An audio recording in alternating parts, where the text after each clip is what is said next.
2026 சட்டமன்ற தேர்தலில் திமுக தலைமை புதிய திராவிட கழகத்திற்கு 3 சட்டமன்ற தொகுதிகள் ஒதுக்கி தர வேண்டும் என கோரிக்கை வைக்கப்பட்டுள்ளதாக புதிய திராவிட கழக தலைவர் ராஜ்குமார் தெரிவித்துள்ளார். கரூர் மாவட்டம் அரவக்குறிச்சி சட்டமன்ற தொகுதிக்குட்பட்ட தென்னிலையில் புதிய திராவிட கழகத்தின் அரவக்குறிச்சி சட்டமன்ற அலுவலக திறப்பு விழா, செயல் வீரர்கள் கூட்டம், புதிய நிர்வாகிகள் நியமன விழா ஆகியவை நிறுவன தலைவர் ராஜ்குமார் தலைமையில் நடைபெற்றது. இதில் அக்கட்சியின் நிர்வாகிகள், தொண்டர்கள் என பலர் கலந்து கொண்டனர்.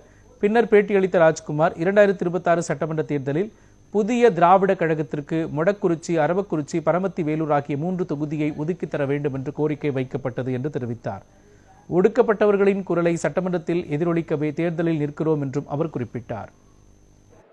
பொதுமக்களிடையே பெரிய நன்மதிப்பை பெற்று அனைத்து சமுதாய மக்களுக்கும் அனைத்தும் கிடைக்க வேண்டும் என்ற ஒற்றை குறிக்கோளான சமூக நீதியோட உருவாக்கப்பட்ட இயக்கம் தான் புதிய திராவிட கழகம். இந்த புதிய திராவிட கழகத்திற்கு மாண்புமிகு தமிழக முதல்வர் தலைமையிலான கூட்டணி 3 சட்டமன்ற தொகுதிகள் வேண்டும் என்று மாநாட்டிலேயே தீர்மானத்தை நிறைவேற்றப்பட்டு மாண்புமிகு தமிழ்நாடு துணை முதல்வர்கிட்ட அந்த மாநாட்டை தீர்மான நகலை அன்றே சந்தித்து கொடுத்தோம்.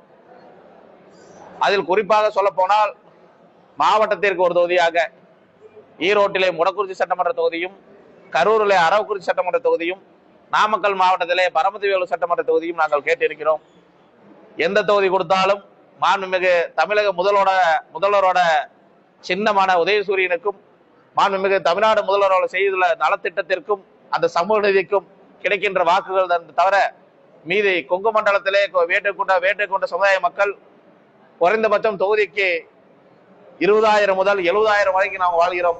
எந்த தொகுதி கொடுத்தாலும் அதை வெற்றி தொகுதியாக மாற்றுவோம்.